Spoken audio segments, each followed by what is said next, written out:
Hello friend, welcome to my channel. আমি তানভি আজকে আপনাদেরকে চিংড়ি মাছের মালাইকারি রান্না করে দেখাবো। তো ভীষণ লোভনীয় একটা খাবার।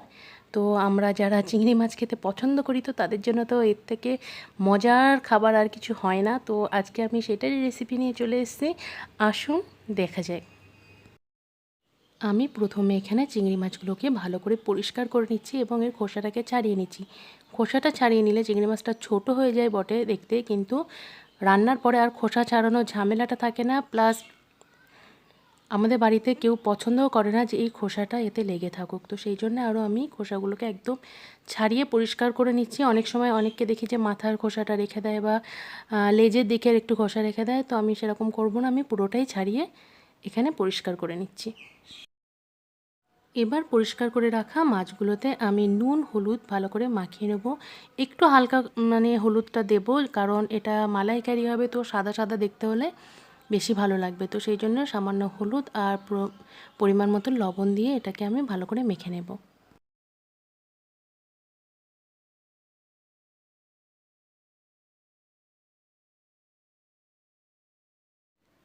তো এখানে আমার মাছটা ভালো করে মাখা হয়ে গেছে, দেখছেন একদম হলুদ হয়ে নেই, হালকা হালকা হলুদ আর লবণ দিয়ে মেখেছি। এবার আমি গ্যাসের ওভেনটা অন করে মাছগুলোকে হালকা তেলে একটু ফ্রাই করে নেব। মাছগুলো যখনই আপনি ফ্রাই করবেন দেখবেন একটু শক্ত শক্ত হয়ে আসছে। বেশি শক্ত করবেন না, হালকাভাবে ফ্রাই করে নেবেন, কারণ বেশি ভাজা হয়ে গেলে মাছ অতটা টেস্ট লাগে না খেতে। আর মালাইকারির এই যে ঝোলটা হবে সেটা কিন্তু মাছের মধ্যে তখন আর ঢুকবে না।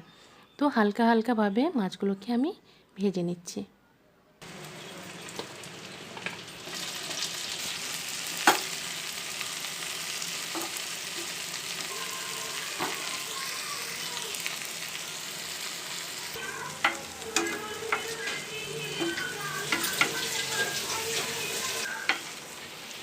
এবার আমি এখানে একটা মাঝারি সাইজের পেঁয়াজের অর্ধেকটা নিয়ে সেটা পেস্ট করে নিচ্ছি। আমাদের চা চামচের 1 থেকে 1.5 চামচ মতন পেঁয়াজ বাটা লাগবে। ফোড়নের জন্য এখানে আমি তেজপাতা, 2টো শুকনো লঙ্কা, দারচিনি, এলাচ আর গোটা জিরে নিয়ে নিয়েছি।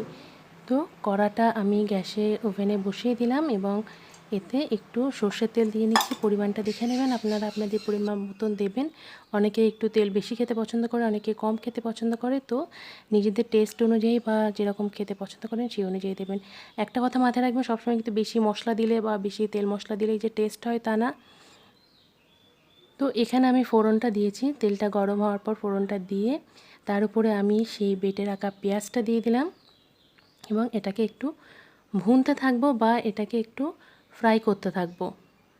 এর উপরে আমি 1 চামচ আদা বাটা দিয়ে দিলাম এবং সমস্ত মিশ্রণটাকে ভালো করে নাড়াচাড়া করছি। একদিকে পেঁয়াজ আদা বাটাটা কষা হচ্ছে, অন্যদিকে আমি কয়েকটা কাজু নিয়ে সেটা আমি বেটে নেব। বাদামের পেস্ট যদি মালাইকারিতে দেওয়া হয় তাহলে এর স্বাদ আরও অনেক গুণ বেড়ে যায়। তো কয়েকটা কাজুর টুকরো নিয়ে আমি সেটাকে ভালো করে পেস্ট করে নিলাম একটু জল দিয়ে। আর সেই পেস্টটা এখন আমি এই ভুনার উপরে দিয়ে দিলাম এবং সেটাকে আরও ভালো করে আমি কষাতে থাকলাম। এই মালাইকারির মশলাটিকে ততক্ষণ অবধি কষাবেন যতক্ষণ না এটা থেকে তেল বেরিয়ে যায়।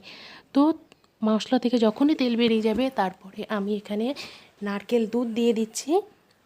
1.5 কাপ মতন নারকেল দুধ দেবেন, কম করে 1.5 কাপ দেবেন, একটু বেশি দিলে টেস্ট আরও ভালো হবে। তো আমি এখানে প্রায় 2 কাপ মতন দিয়েছি। তো এখানে 1.5 কাপ দিলে এনাফ ছিল চিংড়ি মাছ অনুযায়ী। তো বেঁচে যাওয়া দুধটাও আমি এখানে দিয়ে দিলাম।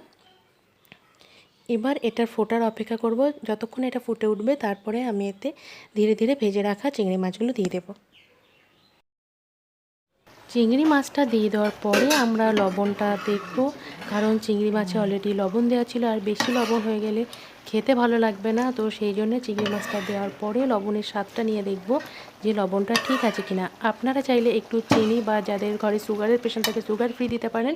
আমার নারকেলটা এনাফ মিষ্টি ছিল, সেই জন্য আমি এতে আর কোনো সুগার ফ্রি বা কোনো রকমের চিনি দিইনি।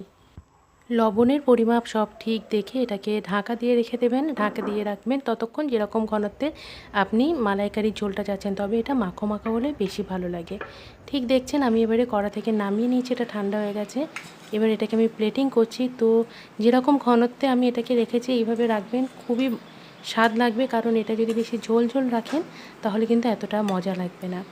তো এইভাবে আমি এটাকে প্লেটিং করছি এবং আমি কিছুটা পেঁয়াজ ভেজে রেখে দিয়েছিলাম এর উপরে বেরেস্তা করে ছড়িয়ে দেবো, যেটা গার্নিশিংয়ের জন্য মানে দেখতেও ভালো লাগবে সাজানোর জন্য, আর এই স্বাদটাকে আরও অনেক গুণ বাড়িয়ে দেবে। তো ভীষণ সিম্পলভাবে অল্প কিছু মশলা দিয়ে আমরা খুব সুন্দরভাবে চিংড়ির মালাইকারি রান্না করলাম আজকে, এবং আপনাদের সাথে আমি সেটা শেয়ার করলাম। এরপরে বাড়িতে বড় চিংড়ি এলে অবশ্যই মালাইকারি করে খাবেন, খুবই স্বাদের রান্না এবং অন্যদেরকে ভালোভাবে খাওয়াবেন। তো ভিডিও দেখতে দেখতে যারা উপকরণগুলি ভুলে গেছেন তারা চট করে নোট করে নিন চিংড়ি মাছের মালাইকারিতে কী কী লাগছে।